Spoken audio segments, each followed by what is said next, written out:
बिस्मिल्लाहिर्रहमानिर्रहीम। Programme focus में आपको खुशामदीद कहते हैं। बिजनेस अपडेट्स में सबसे पहले बात करेंगे पाकिस्तान स्टॉक एक्सचेंज की। आज भी पाकिस्तान स्टॉक एक्सचेंज में रिकॉर्ड तेजी देखी गई।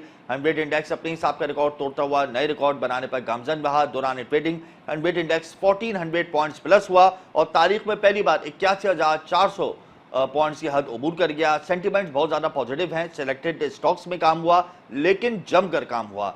सेंटिमेंट्स क्यों पॉजिटिव है फाइनेंसर्स के, उसकी बुनियादी वजह है कि आईएमएफ से मुस्बत मुज़ाकरात चल रहे हैं हुकूमत के। आईएमएफ ने ग्रीन सिग्नल दे दिया है, ताहम अभी मंजूरी नहीं हुई नए कर्ज प्रोग्राम की। उसको बहुत ज़्यादा पॉजिटिव लिया जा रहा है, जिसकी वजह से मार्केट में आज रिकॉर्ड तेजी देखी गई। इंट्राडे हाई 81,400 का रहा, जो तारीख में पहली दफा देखा गया। इंट्राडे लो 80,700 का रहा। मजमूई तौर पर 440 मिलियन शेयर्स का काम हुआ। 264 कंपनियों के शेयर्स में इजाफा, 141 शेयर्स में हमने कमी देखी। बैंकिंग स्टॉक्स और ऑयल एंड गैस स्टॉक्स में जमकर काम हुआ। क्लोजिंग 1200 पॉइंट्स इजाफे के साथ 81,100 के लेवल पर हुई। इसके अलावा ओसीएसी ने एक अहम खत लिखा है। ऑयल कंपनीज एडवाइजरी काउंसिल ने पेट्रोलियम मसनूआत पर आयद सेल्स टैक्स को जीरो करने की मुखालफत कर दी है। पेट्रोलियम डिवीजन को इस हवाले से खत लिख दिया है।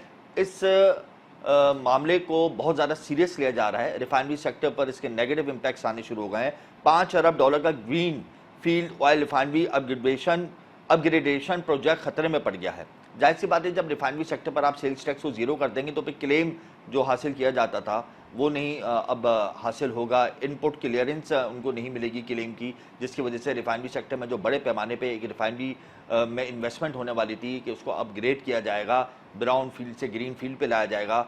जो ब्राउन रिफाइनरी पॉलिसी थी उसको चेंज किया जा रहा है ग्रीन रिफाइनरी पॉलिसी पर, वो अब खतरे में पड़ गई है। और इनका मुतालबा यह है कि वैसे ही बहुत ज़्यादा प्रॉब्लम्स हो गई हैं, तो अब अगर सेल्स टैक्स को आप ज़ीरो कर देंगे, ज़ीरो रेटेड कर देंगे, तो फिर हम क्लेम नहीं कर सकते। और इस हवाले से ओसीएसी ने मुखालफत कर दी और लेटर लिख दिया है पेट्रोलियम डिवीजन को और वफाकी हुकूमत से ये मुतालबा किया है कि $5 अरब की जो सरमाकारी होगी रिफाइनरी सेक्टर में, वो टैक्स ऑर्डिनेंस 2001 के हिसाब से ही होगी। अगर आपने सेल्स टैक्स को जो ज़ीरो किया है, इस अमल को वापस नहीं किया, तो ये बहुत बड़ी जो सरमाकारी होने वाली है इस पर सवालिया निशान लग जाएगा। इसके अलावा फ्लोर मिल्स की हड़ताल अभी ख़त्म नहीं हुई है, मौखर हुई है कि हमने देखा है कि अब सीमेंट डिस्ट्रीब्यूटर्स ने भी हड़ताल का ऐलान कर दिया है विद होल्डिंग टैक्स के खिलाफ। और all Pakistan cement distributors association ने ये हड़ताल कर दी है और पूरे मुल्क में डिस्ट्रीब्यूशन बंद कर दी है सीमेंट की। और इस हड़ताल का एक इम्पैक्ट ये आया है कि एक सीमेंट की बोरी जो 500 रुपये की थी वो 1500 रुपये की हो गई है। जाहिर सी बात है, सीमेंट कंपनियों ने विद होल्डिंग टैक्स की वजह से कीमतों में इजाफा कर दिया और एफबीआर ने यह कहा है कि आप विद होल्डिंग एजेंट बन जाए। यही मसाइल फ्लोर मिल्स के थे, उन्होंने भी एहतजाज किया कि विद होल्डिंग टैक्स नहीं लग सकता, हम पहले ही से टैक्स दे रहे हैं। और यही मसाइल सीमेंट डिस्ट्रीब्यूटर्स के भी हैं, उन्होंने भी कहा है कि हम पहले से ही टैक्स दे रहे हैं, हम विद होल्डिंग एजेंट नहीं बन सकते।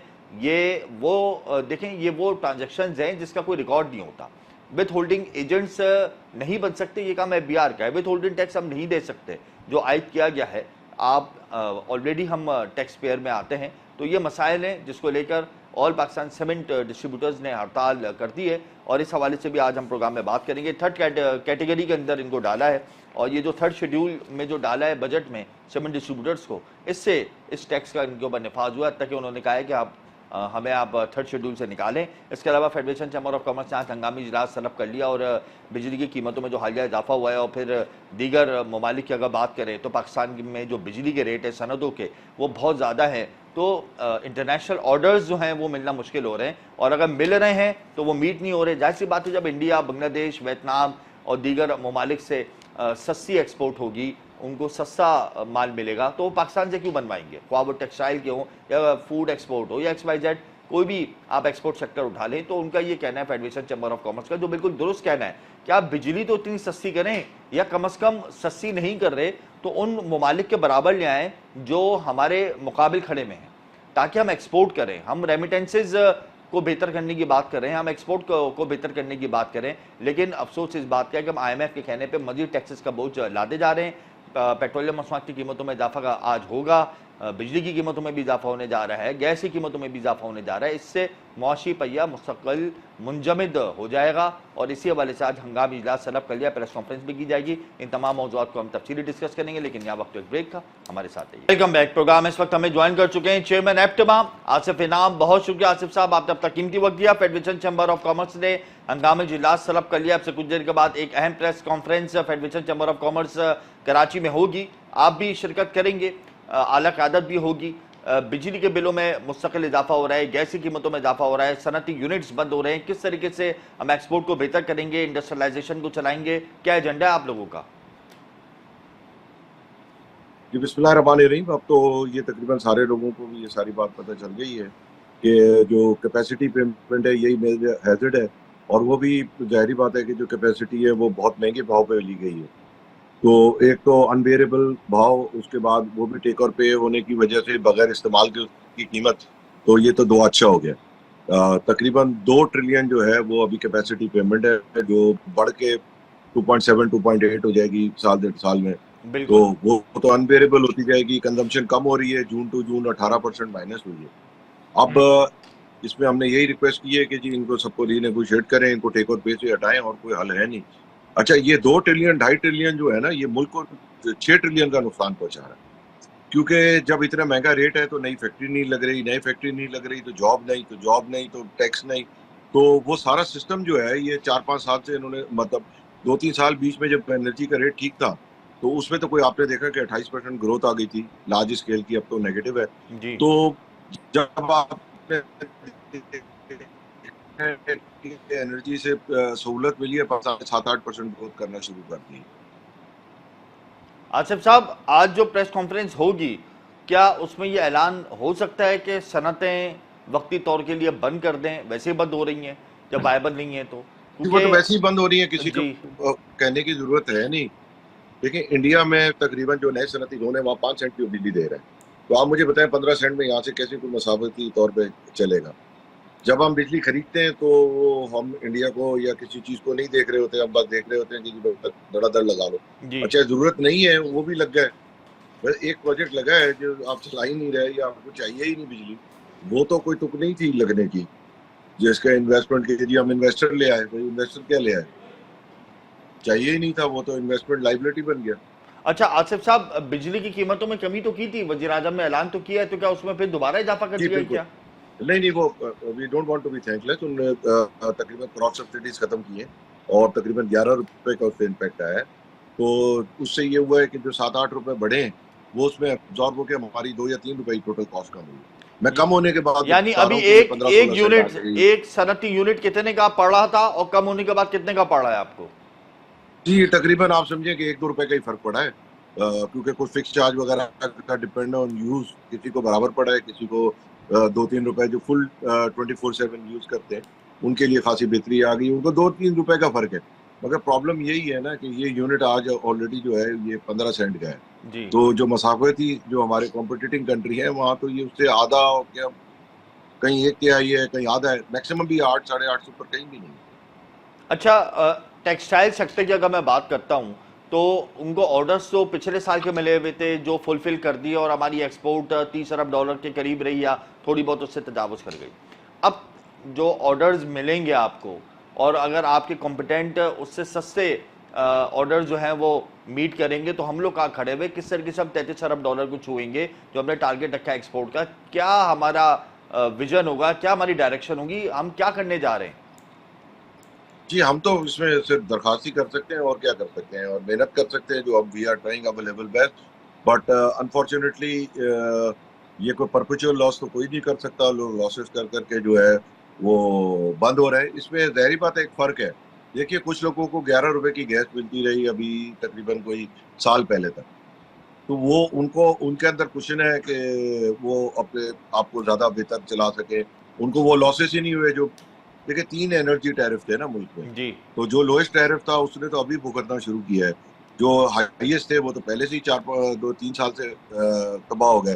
तो वो एक डिफरेंस है। तो अब जिसको 11 की मिल रही थी वो ज़ाहिर बात है अपने आप को अभी समझते हैं कि भाई हमारा पता नहीं कौन सा सक्सेसफुल मॉडल है। तो अनफॉर्चुनेटली हमारा तो ये सब चले और उनके लिए भी ठीक हो, सबके लिए ठीक हो। आप लोगों की मुलाकात हुई पीएम से मुलाकात से कबल आप लोगों की फाइनेंस मिनिस्टर से मुलाकात हुई, आप लोगों ने अपने एजेंडा सामने रखा, आप लोगों ने अपने तमाम मसाइल सामने रखे। पीएम ने एफबीआर के हवाले से तो ग्रीन सिग्नल दे दिया था, लेकिन ये जो टैरिफ है इस हवाले से पीएम राजी क्यों नहीं हो रहे? क्या उनके ऊपर दबाव है, या वो आपको लगता है कि वो भी बेबस हो गए आईएमएफ के सामने?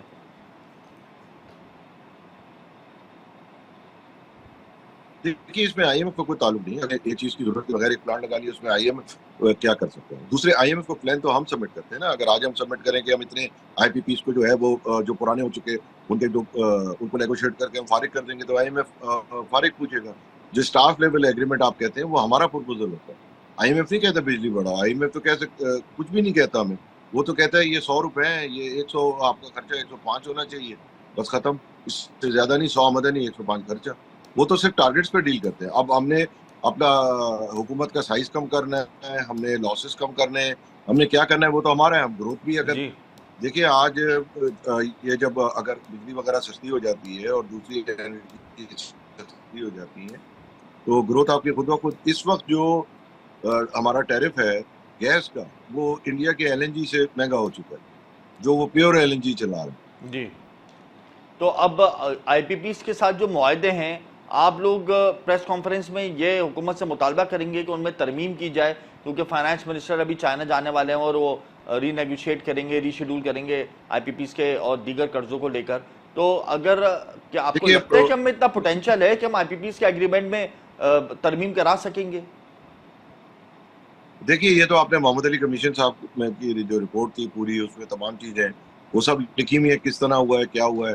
तो कोई ऐसी बड़ी बात नहीं है कि अगर इंसान नेक नियति से काम करे तो इसमें रिलीफ मिल सकता है। 20-25% हमें कोई, देखिए जब हम तो ये कहते हैं कि जब ये ऑलरेडी जो है बिजली सस्ती होगी तो इसकी डिमांड भी बढ़नी शुरू होगी। तो हम क्यों ना ये देखें कि हम 30,000 35,000 ही कंज्यूम कर रहे हैं। देखिए ना, अभी तो इतनी महंगी है कि हम ये कहते हैं कि कुछ नहीं लगेगा।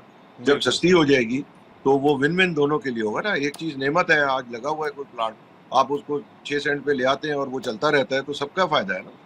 आप लोग तो अल्टरनेट सोल्यूशंस पे क्यों नहीं जाते आसिफ साहब? जी, अल्टरनेट सॉल्यूशंस पे क्यों नहीं जाते? सोलर पैनल अब लगने शुरू हो गए हैं, सोलर एनर्जी की तरफ जाएं, बायो एनर्जी की तरफ जाएं, इस हवाले से कोई आप लोगों के पास प्लान है क्या? जी, नहीं, देखिए जो इंडिविजुअल है ना, वो तो इस वक्त ये प्लान कर रहे हैं कि जी 15 सेंट की हम कुछ थोड़ा अपना कुछ करके इसको किस तरह, अभी भी आप समझे कि कोई अगर फुल सोलर भी लगाता है तो 13 सेंट भी आएगा। तो 13 भी रीजन में कॉम्पिटिटिव नहीं है ना। अल्टीमेटली उसने भी पेरिश कर जाना है। तो इतना हाई रेट में, सिवाय उन लोगों के जिनकी एनर्जी का कंपोनेंट कम है, जिनका एनर्जी का कंपोनेंट ज्यादा है, वो इवन 13 सेंट पे भी उनका सर्वाइवल मुश्किल है। तो यानी एक तरफ एनर्जी टैरिफ का दबाव है, एक तरफ आप लोगों पर एनर्जी टैरिफ का दबाव है, एक तरफ आप लोगों को नॉर्मल टैक्स रिजीम में डाल दिया। तो अब किस तरीके से इंडस्ट्री चलेगी? इंडस्ट्रियलाइजेशन फार्मूला क्या होना चाहिए अब? देखिए, टैक्स रिजीम में आपको मैं एक चीज बता दूं कि टैक्स रिजीम जो है वो 1% जो है ना, ये तकरीबन आपका 3-3.5% जिसका नेट प्रॉफिट है। पहले तो जिसका नेट प्रॉफिट नहीं है उसको तो कोई फर्क ही नहीं पड़ता, वो तो लॉस में है, वो चाहे 1% लॉस में बढ़े या 1%। इसमें जाहिर बात है विदहोल्डिंग टैक्स जो लगाया गया है वो थोड़ा अनबेरेबल है। एक साल हुकूमत को बड़ापन दिखाना चाहिए कि भाई लोगों से 1% कलेक्ट करें या सभा करें, और उसके बाद साल के बाद जिसकी जो शेड्यूल बनना है, इसको पहले से जो आदमी लॉस में है और ऑलरेडी 1% लॉस में था, उसके लिए भी मसला बना दिया ना 1% एडवांस टैक्स कलेक्ट करके। आज अहम प्रेस कॉन्फ्रेंस करने जा रहे हैं, क्या कोई बड़ा ऐलान मुतवक्के है? देखिए, बड़ा तो नहीं है, मतलब ये बहुत बड़ा ही है ना। देखिए, जिस तरीके से हम लोग एफर्ट्स कर रहे हैं सारे कि भाई ये सारा वो हमारा मुल्क जो है वो खुशहाली की तरफ बने। आज आपने देखा भी है सारा वो आया है कि 9,000 स्कूल, 1500 हॉस्पिटल और कितने हजार जो है वो आपने देखा होगा हर तरफ चल रहे हैं आज वो, कि हम कितने स्कूलों से और कितने उससे महरूम हो रहे हैं आईपीपी। ये तो बेस इफेक्ट है कि खाली आप उनकी कैपेसिटी पेमेंट लगाएं। Now imagine the employment and everything else जो सस्ती बिजली या मुनासिब बिजली होने से पैदा होगी, और उससे कितने नए टैक्स पेयर पैदा होंगे। आपको पता है कि इंडस्ट्री 12-13% है और वो 60% ऑफ जीडीपी आपको टैक्स दे रही है। तो अगर वो 12% का जितना तेजी से बढ़ेगी उतना आपका टैक्स भी ऑटोमेटिकली बढ़ेगा। बिल्कुल। आसिफ इनाम, आपका बहुत शुक्रिया, आपने अपना कीमती वक्त दिया। फेडरेशन चैम्बर ऑफ कॉमर्स में आज अहम प्रेस कॉन्फ्रेंस होगी, उसमें आईपीपीस के हवाले से गुफ्तगू की जाएगी। चंद दिन के बाद फाइनेंस मिनिस्टर चाइना जाएंगे और IPPs के एग्रीमेंट पर बातचीत होगी। उम्मीद है कि कुछ तरमीम करा ली जाए एग्रीमेंट पे, या कुछ उनको आमादा कर लें कि कहीं रिलैक्सेशन दे दी जाए, क्योंकि हम बड़े पैमाने पे हमने पे आउट करना है अपने कर्ज को। बहरहाल इंडस्ट्रीज़ को अगर महंगी बिजली और महंगी गैस मिलेगी तो हमारी एक्सपोर्ट बेहतर नहीं होगी। हमने अगर आगे बढ़ना है तो अपनी एक्सपोर्ट को बढ़ाना है, अपनी रेमिटेंसेस को बढ़ाना है। जब हम डॉलर कमाएंगे तो डॉलर आगे कर्जों की मद में देंगे। जब हम डॉलर कमाएंगे नहीं तो किस तरीके से हम सर्वाइव करेंगे? और जिस तेज़ी से इंडस्ट्रीज़ बंद हो रही हैं, फैक्ट्रीज बंद हो रही हैं, उससे तो ये लग रहा है कि आइंदा वाले 1 से 2 माह में इंडस्ट्रियलाइजेशन मुकम्मल तौर पे बैठ जाएगी इस मुल्क में। यहाँ वक्त एक ब्रेक, हमारे साथ है बैक प्रोग्राम। इस वक्त हमें ज्वाइन कर चुके हैं chairman all Pakistan cement distributors association Chaudhry Sajid Ali. बहुत शुक्रिया चौधरी साहब, आपने अपना कीमती वक्त दिया।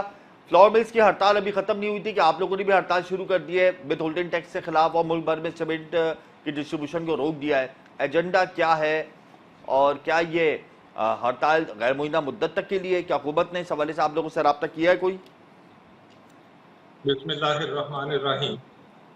अभी तक तो किसी गवर्नमेंट के किसी नुमाइंदे, कोई वजारत खजाना, FBR से किसी शख्स ने हमारे साथ किसी किस्म का कोई रब्ता नहीं किया जी। सूरत हाल ये है कि बजट से पहले सीमेंट की प्राइस थी 1250 रुपया, और टैक्सेस भी सारे जा रहे थे गवर्नमेंट को, हर चीज़ क्लियर हो रही थी। बजट पेश होने के बाद 1 जुलाई से जो बजट इनहास किए हैं, कुछ नए बजट लगाए हैं, उस बजट की वजह से फर्स्ट ऑफ ऑल तो इसकी प्राइस में 250 से 200 रुपये बैग इंक्रीज कर गया है। यानी कि इस वक्त सीमेंट की प्राइस 1450 रुपये तक पहुंच चुकी है डीलर की सतह पे जी। जब ये कंज्यूमर के पास जाएगा तो जाहिर बात है इसके आगे जो रिटेलर है उसका प्रॉफिट है, उसका कैरेज है, वो डाल के तकरीबन ये 1500 रुपये तक चला जाता है। एक तो इसकी प्राइस बढ़ना है। सेकंड इशू ये है कि इस पे गवर्नमेंट ने एक टैक्स लगा दिया है जो 236H है, अंडर सेक्शन 236H। जी। वो पहले था 0.5% और 1% तक था, जो कि डीलर और रिटेलर आपस में मैनेज करके उसको जमा करवा रहे थे।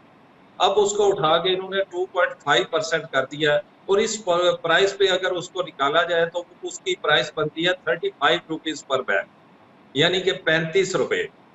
अब जो मार्जिन मिलता है सीमेंट कंपनियों से, जो डीलर्स को और रिटेलर को मार्जिन मिलता है, वो 8 से 10 रुपए पर बैग मार्जिन मिलता है जी। और गवर्नमेंट कह रही है कि आप उस 10 रुपए में से 35 रुपए टैक्स जमा करवा दें, यानी कि 25 रुपए अपने पास से टैक्स जमा करवा दें।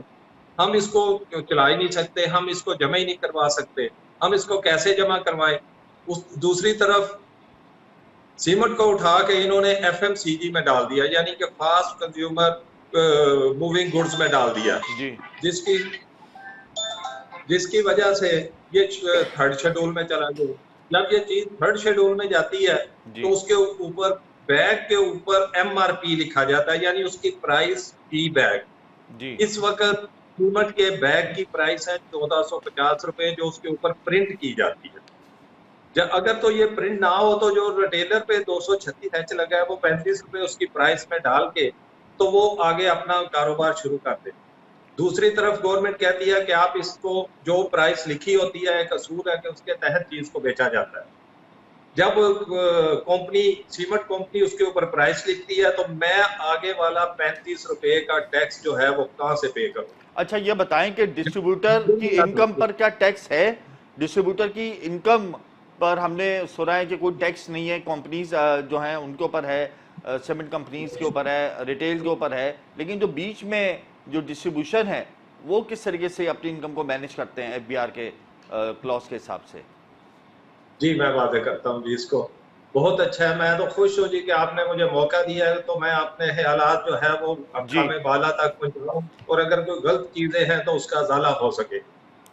सूरत हाल ये है कि तमाम सीमेंट कंपनियों के पास जितना भी डिस्ट्रीब्यूटर है वो FBR के पास रजिस्टर्ड है। कोई भी सीमेंट का डिस्ट्रीब्यूटर ऐसा नहीं है जो कि फाइलर ना हो। जब सीमेंट की फैक्ट्री से बोरी निकलती है या एक गाड़ी निकलती है तो वो तमाम की तमाम जो है FBR को नोटिस में होती है कि फलां डीलर ने माल उठाया है, फलां एरिया के डीलर ने माल उठाया है, और साल बाद हम अपनी इनकम टैक्स की रिटर्न देते हैं। सेल्स टैक्स में हम तमाम लोग रजिस्टर्ड है। हर महीने के बाद 15 तारीख को हम सेल टैक्स की रिटर्न जमा करवाते हैं। कितने सेल्स टैक्स की शरह है आप लोगों पर? ये बताएं कि आपने कहा कि डिस्ट्रीब्यूटर को जीएसटी का सामना है, मेरा आपसे ये सवाल है कितने फीसद जीएसटी का सामना है आप लोगों को? मैंने जीएसटी का नहीं कहा कि डिस्ट्रीब्यूटर को जीएसटी का सामना नहीं है। जीएसटी तो मैन्युफैक्चरर पे कर देता है इसकी। अच्छा, मैन्युफैक्चरर जीएसटी पे कर देता है। आप लोगों के ऊपर कितने टैक्सेस आए हैं? मैं ये सवाल पूछ रहा हूँ आप। 236 एच है।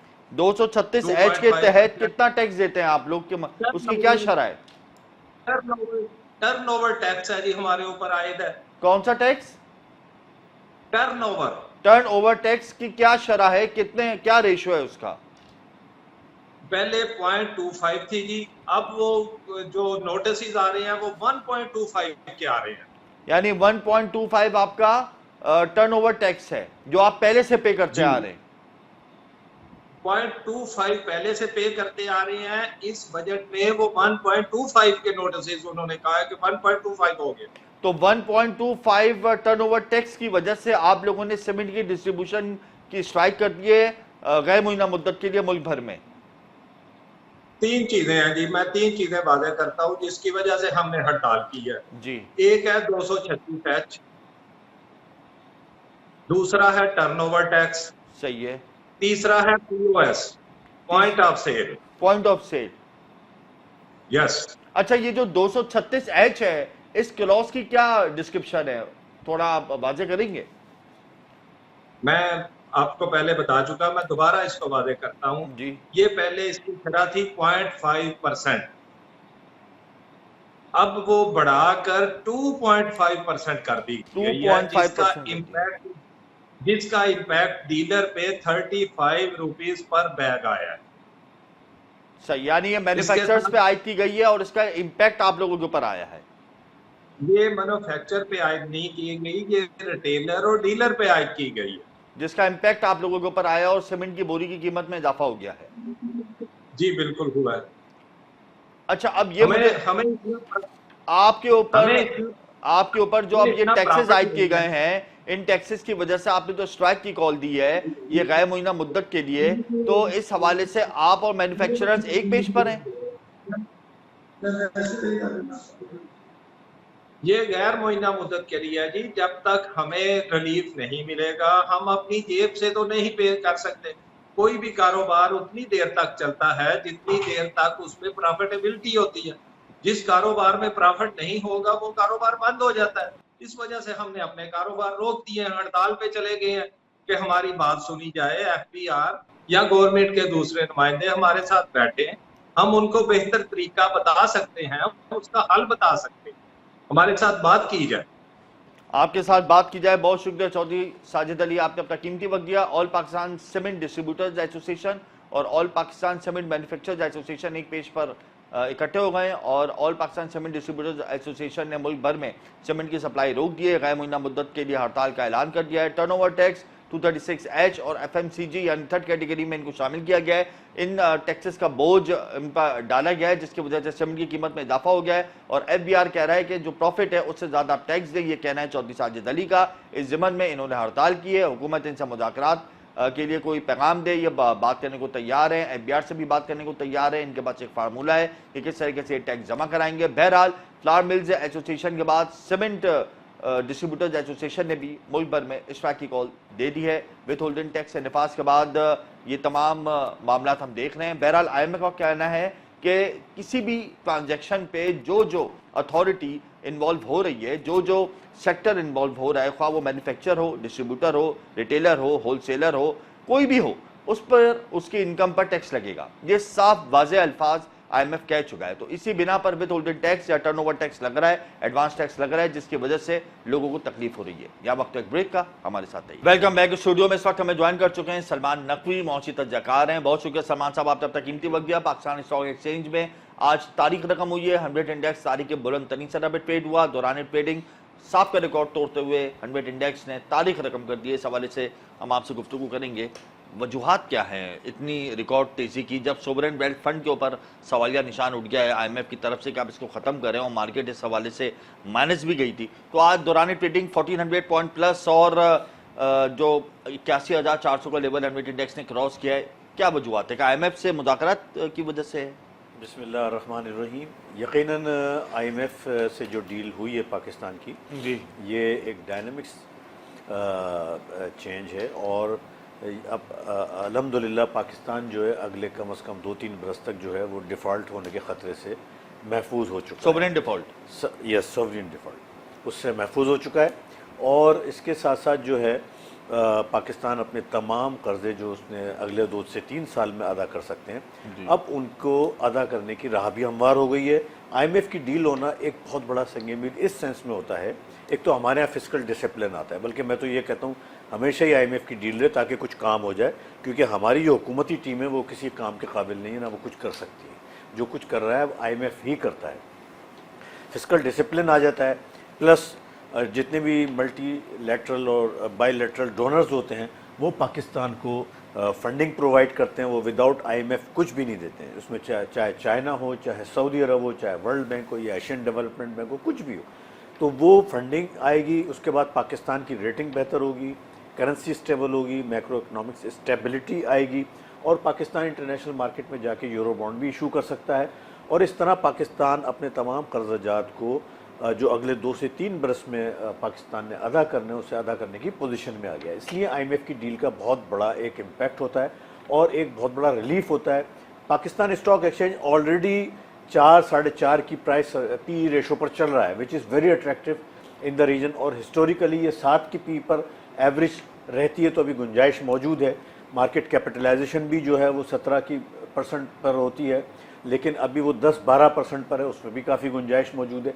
कॉर्पोरेट अर्निंग्स भी बेहतर हैं मुख्तलिफ सेक्टर्स की, उसकी वजह से हमने इम्पैक्ट देखा। फिर उसके बाद फ्राइडे के दिन जो है कुछ सियासी अनसर्टेनिटी की वजह से मार्केट में बहुत बड़ी गिरावट आई थी और मार्केट नीचे आ गई थी। तो जिन लोगों ने उस दिन माल बेचा था उन्होंने आज दोबारा बाय बैक करा है, ये समझते हुए कि अब this is a time to purchase it. तो ये वो वजूहात थी जिसकी वजह से हमने स्टॉक मार्केट में एक रिकॉर्ड तेज़ी देखी और इंशाल्लाह ताला मार्केट स्टेबिलिटी आइंदा बढ़ती हुई नज़र आ रही है। अच्छा, सियासी बेयकीनी की जो कैफियत पैदा हुई है, सियासी हलचल की एक फ़िज़ा हम देख रहे हैं।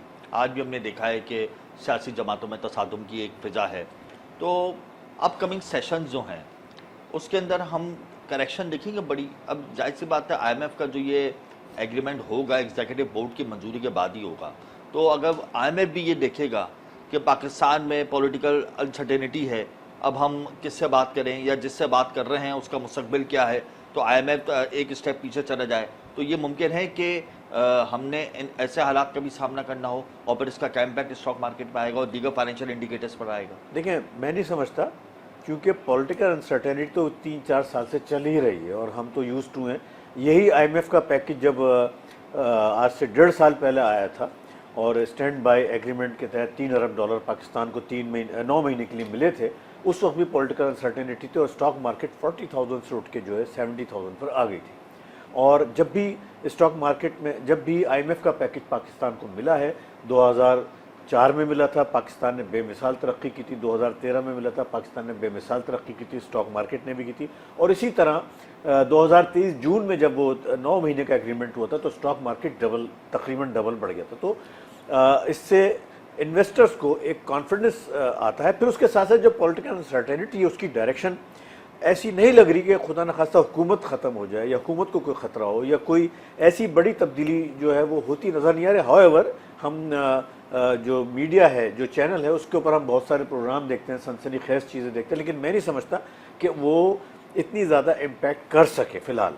तो मुझे यकीन है, और आईएमएफ के बोर्ड अप्रूवल एक फॉर्मेलिटी होती है, असल चीज़ें आईएमएफ यहाँ सेटिस्फाई हो चुका है और उसने वहाँ पर अपनी रिपोर्ट भेज दी है, तो ये इंशाल्लाह अप्रूव हो जाएगा। अच्छा सलमान साहब, आईएमएफ की जितनी रिस्ट्रिक्शंस हैं और जितने स्ट्रिक्ट रेगुलेशंस हैं इस बार, इससे पहले हमने कभी नहीं देखे। आईएमएफ कहता है बिजली की कीमतों में इजाफा करें, गैस की कीमतों में इजाफा करें, पेट्रोलियम लीवी को बढ़ाएं, टैक्सेस जो हमने 3,500 अरब रुपए रखे थे उसमें मजीद 200 अरब रुपए फाइनेंस बिल के वक्त हमने और ऐड ऑन कर दिए, जिसकी वजह से टैक्सेस 3,700 अरब रुपए के हमने डिस्ट्रीब्यूट किए मुख्तलिफ सेक्टर्स पे, और मुख्तलिफ सेक्टर्स अब मुतहम्मिल नहीं हो सकते जी जी सेल्विट के रास खास तौर पे। तो किस तरीके से हम IMF के एग्रीमेंट में रहते हुए आगे बढ़ेंगे? हम तो आगे ही नहीं बढ़ सकते इस एग्रीमेंट में रहते हुए।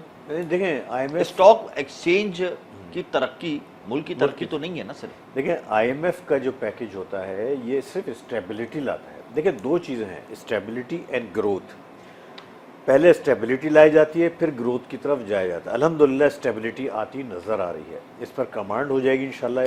तो मुझे यकीन है कि अभी बहुत सारे इक़दाम हुकूमत ने करना है, ऐसे नहीं है कि एंड हो गया है। अभी IMF की कंडीशंस है कि ज़रूरी टैक्स भी लगाएं और नॉर्मल तरीके से लगाएं, और इसी तरीके से और भी दीगर चीज़ें जो में आइंदा आने वाले दिनों में नज़र आएंगी। हुकूमत को प्राइवेटाइजेशन करना है, ऐसे रिफॉर्म्स इम्प्लीमेंट करना है जो मईशत में मज़ीद बेहतरी लाए, तो हम फिर उसके बाद आहिस्ता आहिस्ता ग्रोथ की तरफ जाएंगे। पहले स्टेबिलिटी आना ज़रूरी है, अल्हम्दुलिल्लाह वो आती नज़र आ रही है। करेंसी स्टेबल है, रिज़र्व स्टेबल है, इन्फ्लेशन अंडर कंट्रोल है, एक हद तक अंडर कंट्रोल है। लगता नहीं कि ज़्यादा से ज़्यादा 13-14% हो जाएगा, 12 से इससे ऊपर जाता नहीं लग रहा है। वो वक्त नहीं है कि 40% हो जाए। तो लिहाजा स्टेबिलिटी आ रही है, स्टेप बाय स्टेप हर चीज़ होती है, एक साथ सारी चीज़ें नहीं हो जाती। तो अब अगला स्टेप यकीनन ग्रोथ का होना चाहिए। सर आपने स्टेबिलिटी की बात की, इंडस्ट्रीज़ बंद हो रही हैं, कॉटेज इंडस्ट्रीज़ बंद हो रही हैं, SMEs रो रहे हैं, लार्ज मैन्युफैक्चरिंग स्केल रो रही है, अनएम्प्लॉयमेंट बढ़ रही है, ब्रेन ड्रेन हो रहा है, मुल्क से छोड़ के पाकिस्तानी बाहर जा रहे हैं। यहाँ पे इन्फ्लेशन रियलिटी में कुछ है और सरकारी पेपर्स में कुछ है। तो स्टेबिलिटी को किस तरीके से मैनेज किया जाएगा? करप्शन हर डिपार्टमेंट में है, चोरियाँ हर डिपार्टमेंट में है, टैक्स देने को कोई तैयार नहीं है। ज़राई जो टैक्स की आपने बात की, ज़राई शोबे की बात की, जागीरदार वडेरा टैक्स देने को तैयार नहीं है, हुकूमत अपने खर्चे कम करने को तैयार नहीं है। किस तरीके से हम तरक्की करेंगे, स्टेबिलिटी लेकर आएंगे? बहुत अच्छी बात आपने कही है, और मैं समझता हूँ मौजूदा जो बजट है ये प्योरली अशराफिया का बजट है, इसको हम अशराफिया का बजट कह सकते हैं, जिसमें सैलरीड क्लास में जो मिडिल तबका होता है उसके ऊपर ज़बरदस्त टैक्सेशन एज अ बोझ डाल दिया गया, बहुत बड़ा बोझ डाल दिया गया। इसके अलावा जबकि पार्लियामेंट, सेनेट, ऐवान सदर, उसके अखराजात में 50 से 55% इजाफा करा गया है। इसके साथ साथ ब्यूरोक्रेसी, मिलिट्री, रिटायर्ड और हाजिर सर्विस, इनको जनाब प्रॉपर्टी पर टैक्सेशन नहीं है, और हर आम आदमी पर टैक्स लगा दिया गया, उन्हें मज़ीद सहूलतें दी गई। इसके अलावा ग्रेड 1600 पर 25% 20% तनख्वाहें बढ़ा दी गई हैं, पेंशन में इजाफा कर दिया गया है। ये मैं नहीं समझता, ये बहुत बड़ी नाइंसाफ़ी है। फिर जो टैक्सेशन लगाई गई है वो उससे दूध महंगा हो रहा है, बच्चों के पीने का दूध महंगा हो रहा है, दवाएं महंगी हो रही हैं, ज़रूरी दवाएं महंगी हो रही हैं। ये प्योरली अशराफिया का बजट इसको कहा जा सकता है, इसमें कोई दो राय नहीं है, कोई शक नहीं है। तो फिर हम कैसे स्टेबलाइज होंगे, किस तरीके से हम स्टेबिलिटी की तरफ जाएंगे? हमारी अपनी कोई डायरेक्शन नहीं है, मेड इन पाकिस्तान के फार्मूले पे हमने अमल नहीं करना, बाहर से FDI आने की कोई उम्मीद ही नहीं है। MOU हमने साइन किए हैं गल्फ कंट्रीज से, लेकिन वो आने को तैयार नहीं है। रेट ऑफ रिटर्न हमारा डे बाय डे डिक्रीज हो रहा है। किस तरीके से हम सर्वाइव करेंगे? नहीं देखें, मैंने और जो IMF से हमें रकम मिलेगी सलमान साहब, वो तो बैरूनी कर्जों में चली जाएगी। 25 अरब डॉलर हमने नए मालियाती साल में बैरूनी अदायगियाँ करनी है। अब IMF से हमने रकम ली, हम चाइना के पास जा रहे हैं, उसको राम करेंगे कि भाई बराए मेहरबानी 12 अरब डॉलर के जो हमारे कर्जे हैं वो रिशेड्यूल करते हैं। अगर उसने नहीं किए तो जो पैसे आ रहे हैं वो चले जाएंगे, और सूद के अदायगियाँ अलग है। कैसे हम सर्वाइव करेंगे? नहीं देखें, चाइना से दो पहलुओं पर बात हो रही है, जिसमें एक रीशेड्यूलिंग है और दूसरे टैरिफ में कमी है। IPPs के हवाले से, IPPs के हवाले से जो 12 अरब डॉलर के जिसका आप जिक्र कर रहे हैं, उसमें चाइना टैरिफ में कमी करने पर तैयार नहीं है, क्योंकि उसने बहुत सारे ममालिक को कर्जे दिए हुए, तो फिर वहाँ से भी डिमांड आ सकती है। लेकिन रीशेड्यूलिंग पर हमें इम्कान है ये हो जाएगी, और होने का बहुत ज़्यादा चांस है। उससे पहले भी कई दफ़ा हो चुकी है, और IMF की ये कंडीशन थी कि पहले रीशेड्यूलिंग होगी और उसके बाद हम ये लोन अप्रूव करेंगे। तो इट मीन्स कि वो अंडरस्टैंडिंग उसको IMF को दे दी गई है, तो वो हो जाएगी इंशाल्लाह, पूरी उम्मीद है। और देखें, कर्ज़े मैनेज करना ही, मैंने कहा ना, स्टेबिलिटी किसको कहते हैं, कि हमारे फॉरेन एक्सचेंज रिजर्व पे कोई प्रेशर ना आए। अगर कर्ज़े मैनेज ना होते तो आज डॉलर दोबारा जो है वो 300 साढ़े 300 की तरफ गामदन हो जाता है, जैसे माजी में होता था। तो अल्हम्दुलिल्लाह वो चीज़ें कंट्रोल में है। But you are absolutely right कि चैलेंजिंग है, चैलेंजेस हैं, और इसको ओवरकम करने की ज़रूरत होगी। बहुत सारे चैलेंजेस हैं, जैसे बिजली की कीमतों की आपने ज़रूरत की। मैं समझता हूँ हुकूमत को एडमिनिस्ट्रेटिव मेजर सख्त लेने होंगे, सियासत और रियासत को अलहदा करना होगा। मैं बार बार कहता हूँ, बदकिस्मती से ये हुकूमत भी, इससे पिछली हुकूमत भी, इससे पिछली हुकूमत भी सियासत बचाते हैं, रियासत को नहीं बचाया। IPP से एग्रीमेंट 2019 में 2036 तक उनको रोल ओवर कर दिया गया, कितनी बड़ी ज्यादती है। उसके बाद बलूचिस्तान से हमें 90-95% ना बिजली के बिल मिलते हैं और बिजली चोरी होती है। इसी तरह सरहद में भी बहुत बड़ा रेशो है, पंजाब में भी मुनासिब है और सिंध में सबसे कम है। तो ये चोरियां हमें रोकना होगी। इसमें कोई IMF का अमल दखल नहीं है, इसमें IMF का ये कर सकते हैं हम। सिर्फ एक विल की ज़रूरत है, एक रियासत को बचाने की ज़रूरत है। ये हमारे हाथ में, अगर ये चीज़ें हम करें तो आज बिजली की कीमतें इतनी नहीं बढ़ सकती। मैं समझता हूँ जितनी तंजीमें एहतजाज कर रही हैं, ये इस बात पर करें, ये आइडिया दें हुकूमत। हमारी बिजली के बिलों में 70% कैपेसिटी चार्जेस है। जी हाँ, दुरुस्त। IPPs के 70% कैपेसिटी चार्जेस, ख्वाह वो घरेलू सारिफ हो, कमर्शियल हो या सनती सारिफ हो, अगर वो 70% दे रहा है IPPs की मद में अपने बिल में, तो किस तरीके से हम सर्वाइव करेंगे? बिजली तो अभी और महंगी होगी। 15-16 मुख्तलिफ किस्म के टैक्सेस हैं। आप जरा टैक्सों की डिटेल तो देखें, पता नहीं क्या क्या लगा दिया है। तो उसमें और ये फ्यूल एडजस्टमेंट जो होती है, इससे और हमारे बिजली का बिल बढ़ जाता है। आपकी बात बिल्कुल बजाय। तो इन तंजीमों को इस तरह से एंगल बनाना चाहिए। मेरा मशवरा है कि ये IPPs के एग्रीमेंट के खिलाफ मुजाहरा करें। OCAC ने भी खत लिख दिया। OCAC ने पेट्रोलियम डिवीजन को खत लिखा है कि आपने जो सेल्स टैक्स को जीरो किया है, इससे रिफाइनरी पॉलिसी अफेक्टेड हो जाएगी। यानी $5 अरब जो हम ब्राउन रिफाइनरी पॉलिसी को ग्रीन रिफाइनरी पॉलिसी पे ला रहे हैं, इस पर OCAC ने पेट्रोलियम डिवीजन को खत लिख दिया। अब ये भी खटाई में मामला पड़ा है। तो यानी हर सेक्टर इस बजट के बाद परेशान है, क्या वो सीमेंट वाले हो, फ्लावर वाले हो, पेट्रोलियम वाले हो, अब रिफाइनरी वाले मैदान में आ गए कि सेल्स टैक्स को जीरो रेट नहीं करें, वरना जो क्लेम इनपुट मिलता है इनको वो नहीं मिलेगा। जी देखें, एक चीज़ अचीव हो गई है, IMF की डील, जो मैं समझता हूँ बहुत बड़ा टारगेट है। और मुझे यकीन है कि इन्हें मिल बैठ के सारे रास्ते बनाएंगे। चीज़ें हमने पहले भी बहुत देखी, हमेशा बजट के बाद ये चीज़ें आती रही हैं, लेकिन इस दफ़ा आई बहुत ज़्यादा आई हैं, क्योंकि बजट वाकई अजीब सा है, इसमें कोई दो राय नहीं है। लेकिन हमें यकीन है कि वरना IMF जो है ये डील नहीं देता अगर इस तरह की प्रॉब्लम जिस तरह के पॉइंट आउट करी जा रही हैं, ये कभी भी IMF के रडार पे बहुत पहले आ चुकी हैं। तो यकीन है कि कोई ना कोई रास्ता हुकूमत को बनाना पड़ेगा। आखिर में ये बता दें, रेमिटेंसेस का टारगेट हमने अचीव नहीं किया। इस साल रेमिटेंसेस का टारगेट रखा ही नहीं गया, क्योंकि हमने गुज़िश्ता साल हमने रेमिटेंस का टारगेट अचीव नहीं किया। एक्सपोर्ट $30 अरब की हमारी रही, टारगेट $30 अरब का था, हम उसके करीब आ गए। इस दफ़ा एक्सपोर्ट $33 अरब की रखी गई है। क्या हम रेमिटेंस और एक्सपोर्ट का टारगेट अचीव कर पाएंगे इस साल? आखिर में ये बता दें। बड़े एम्बिशियस टारगेट हैं, टफ चैलेंजेस हैं, मुश्किल लगता है, और इन हालात में तो बहुत मुश्किल लगता है। इन हालात में बहुत मुश्किल है। बहुत शुक्रिया सलमान नकवी साहब, आपने अब तक कीमती वक्त दिया। मिसाक मईशत की बात करनी चाहिए, रियासत को और मईशत को अलग अलग डायरेक्शन पे लेके जाना चाहिए। बजट बहुत ख़राब दिया है। 3700 अरब रुपए के टैक्सेस का जो बोझ डाला गया आवाम पर, इससे पहले इतने ज़्यादा टैक्सेस का बोझ कभी नहीं डाला गया। हर सेक्टर इस वक्त परेशान है, ख्वाह वो ऑयल एंड रिफाइनरी सेक्टर हो, सीमेंट सेक्टर हो, पेट्रोलियम सेक्टर हो, फ्लावर सेक्टर हो, सैलरीड क्लास हो, हर शख्स परेशान है। और हमारे पास सिवाय IMF के ऑप्शन के अलावा कोई दूसरा ऑप्शन नहीं है। बहरहाल बैलेंस ऑफ पेमेंट्स भी एक बड़ा मसला है। हमारे मुल्क का मजमूई कर्जा 70,000 अरब रुपए से तजावुज़ कर चुका है। अगर IMF का कर्जा में मिल जाता है तो हमारा मजमूई कर्जा 140 अरब डॉलर से तजावुज़ कर जाएगा। चाइना अगर IPPs के यूनिट्स पर कंप्रोमाइज़ नहीं करता पाकिस्तान से, तो ये बहुत बड़ा चैलेंज होगा। आइंदा आने वाले दिनों में महंगाई की शरह में इजाफा होगा और शरह सूद भी बढ़ सकती है। बहरहाल इन ये तमाम हकाइक, तल्ख हकाइक हमारे सामने है, और दूसरी जानब स्टॉक मार्केट तेज़ी की जानब गामज़न है। ये समझ से बालतर है, लेकिन हमें मेजर स्टेप्स उठाने होंगे। चोरियों को रोकना होगा, स्मगलिंग को रोकना होगा और टैक्स नेट को बेहतर करना होगा। एक मजबूत होमवर्क की तरह हमने आगे बढ़ना होगा, अपनी डायरेक्शन बनानी होगी और मेड इन पाकिस्तान के फार्मूले को जहन में रख के अपनी डायरेक्शन बनानी है हमने, वरना हमारी मुश्किलात में कमी नहीं होगी। मुझे मेरी टीम को इजाज़त दीजिए। प्रोग्राम का वक्त यहाँ ख़त्म होता है। अल्लाह हाफ़िज़।